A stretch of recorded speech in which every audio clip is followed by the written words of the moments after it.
et des budgets programmes biennaux.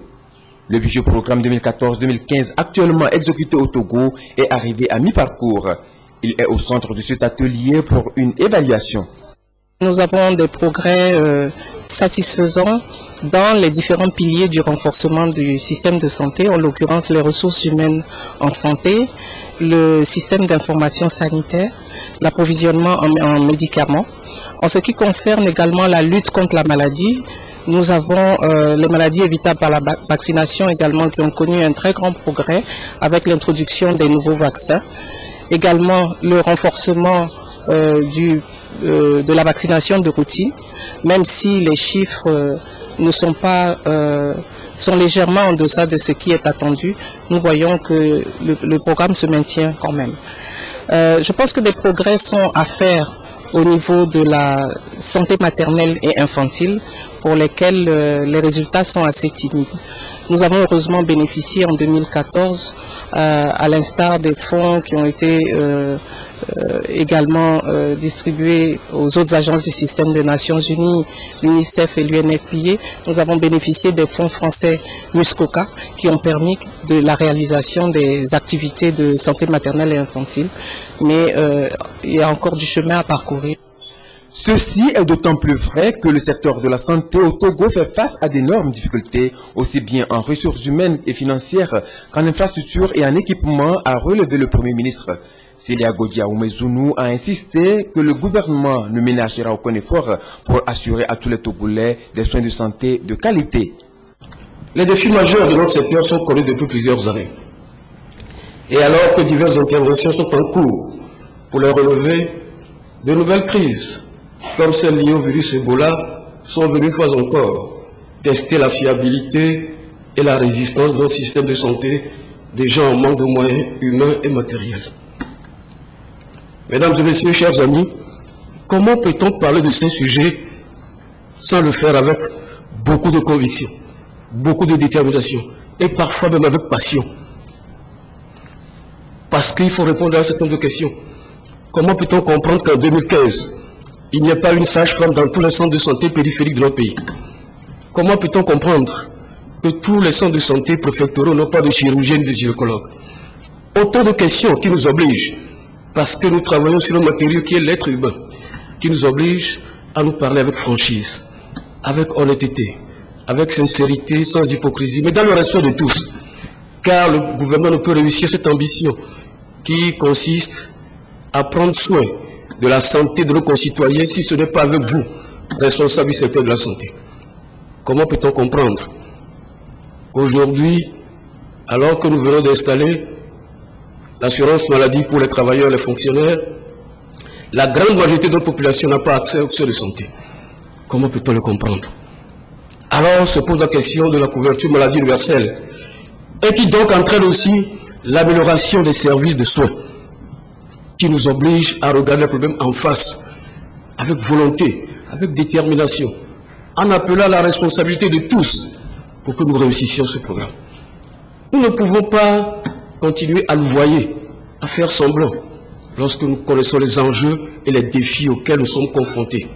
Voilà pourquoi, chers mesdames et messieurs, je voudrais que chacun comprenne qu'il faut améliorer les conditions de vie et de travail des agences de santé. Mais il faut améliorer aussi les structures sanitaires. Nous ne pouvons pas faire semblant de ne pas le regarder. Je voudrais demander à tous et à chacun de le comprendre et de savoir que nous pouvons réussir cette mission que si nous nous donnons la main.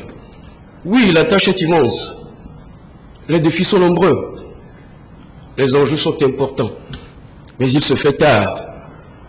Nous ne pouvons réussir que si nous nous donnons chaleureusement, courageusement et fraternellement la main pour réussir à relever ces nombreux défis. J'en appelle à tous pour que vous compreniez qu'il n'y a pas de raison que nous ne travaillions pas en partenariat, que nous ne travaillions pas avec votre appui, votre soutien, votre engagement, votre détermination. Le gouvernement verra à ce que les moyens auxquels il devrait pourvoir soient disponibles. Le gouvernement verra, comme il le fait depuis plusieurs années, à ce que vous soyez dans des conditions de travail qui vous facilitent la tâche et des conditions de vie qui vous aident à prendre soin de nos populations, surtout les plus vulnérables. Alors, cela étant dit, nous devons avoir tous en point de mire l'objectif commun, l'intérêt général, travailler pour le bien commun, travailler pour le bien de nos populations. Je vous adjure de comprendre que l'intérêt du gouvernement, c'est d'avoir avec vous des relations telles que vous soyez totalement en mesure de prendre soin de nos populations. Nous y travaillons depuis plusieurs années, nous continuerons à y travailler. Il n'y a pas de raison de penser un seul instant que le gouvernement pourrait faire autre chose que de veiller à vos conditions de vie et de travail, dans le respect de ce que vous êtes. J'ai découvert personnellement depuis un an, en travaillant avec vous, des gens de qualité. Mais nous avons le devoir aussi de nous dire la vérité. Alors acceptez de nous dire la vérité, de nous parler franchement, sincèrement, dans le respect mutuel, mais avec la plus grande franchise. Voilà ce à quoi je m'attelle avec vous, mais je suis certain que nous réussirons cela, si nous nous donnons ensemble, courageusement et fraternellement, comme je l'ai dit, la main. C'est pourquoi je vous exhorte qu'à travers cette revue, nous commencions à anticiper sur les attentes et orientations qui, à moyen terme, nous serviront de guide pour relever nos défis. Le Premier ministre a également salué la coopération entre le Togo et l'Organisation mondiale de la santé, dont la stratégie 2009-2013 a été évaluée.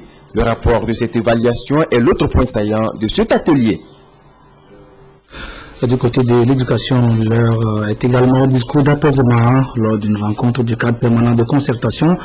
Les ministres de l'enseignement primaire et secondaire et de l'enseignement technique et de la formation professionnelle ont fait le point sur les perturbations observées ces derniers jours dans les milieux scolaires pour cause de grève des enseignants et appelé à un retour au calme. Une réunion dont nous reparlerons dans quelques instants avec un reportage de Constantine Bonfaux. Il y a quelques semaines, nous parlions de l'apatridie et de la difficile situation de ces hommes et femmes qui, pour des raisons diverses, ont été amenés à quitter leur pays d'origine pour devenir des sans-patrie, des gens sans attache avec aucune nation. Aujourd'hui, c'est des enfants migrants non accompagnés qui leur question. L'ONG Terre des Hommes et le comité de coordination des actions en faveur des enfants en mobilité pilote un projet de plaidoyer au profit de cette catégorie sociale. Ils ont réuni à cet effet des acteurs sociaux pour les former aux techniques d'accompagnement et de protection de ces enfants. Compte rendu, Sonia Menipo et Dom Sousoupo. Mobilité des enfants rime avec risque, vulnérabilité et danger, mais pose aussi une problématique de développement personnel. Comment pourrait-on assurer la protection des enfants migrants non accompagnés en vue d'assurer leur plein épanouissement? C'est ce dont il est question ici au cours de cette formation des acteurs sociaux. Ils comprendront mieux l'approche mobilité et l'APE, accompagnement protecteur des enfants, pour une parfaite réussite des plaidoyers des organisations de protection du droit des enfants. Pour pouvoir mieux accompagner les enfants, il faudrait quand même que ces acteurs sociaux maîtrisent les outils d'accompagnement. Et ce sont ces outils-là que nous allons leur enseigner. Et par exemple, nous allons mettre en avant l'intérêt supérieur de l'enfant, le flux migratoire, l'approche psychosociale de l'enfant et également l'approche communautaire. Donc tout cet ensemble-là formera un tout et à partir de ce tout, les enfants seront protégés comme nous le voulons. Les déplacements des enfants restent un phénomène structurel ancré dans la réalité des pays de l'Afrique de l'Ouest. Ils sont 59 millions d'enfants dont l'âge est compris entre 5 et 17 ans à se retrouver dans cette situation que veulent combattre le comité de coordination des actions en faveur des enfants en mobilité et l'ONG Terre des Hommes. Situation de mobilité entre Lomé et Cotonou a révélé que sur 100 ménages, 41 à 49% connaissent ou ont connu des départs de leurs enfants. 90% de ceux qui partent sont des enfants déscolarisés dont le niveau d'études est bas. Ils partent pour plusieurs raisons. Dans les familles, des violences qui sont perpétrées dans les familles par les parents, les proches parents, les frères et sœurs sur ces enfants. Donc les enfants croient fuir ces violences pour se réfugier et donc ils partent en mobilité pour chercher un endroit où il y aurait un environnement protecteur pour eux. Il y a également des raisons économiques où dans les villages, comme vous le savez, dans les zones rurales particulièrement, et ils n'ont pas les ressources nécessaires pour survivre. Il y a également le mariage forcé qui pousse également les enfants à aller en mobilité parce que peut-être l'enfant a 10, 12 ans, le papa voudrait le marier de force. Les enfants concernés par ces mobilités ne sont pas tous victimes de traite, mais le phénomène de mobilité ne leur offre toujours pas un environnement protecteur. L'accompagnement protecteur des enfants nécessite un travail en réseau. Il faut renforcer l'information au niveau des parents et des enfants même. Et donc, il y a les commissions de protection qui sont renforcées pour informer davantage les communautés, les enfants, les parents, les familles sur ces genres de choses. Et ils sont là maintenant pour recueillir les projets de mobilité des enfants dans les villages.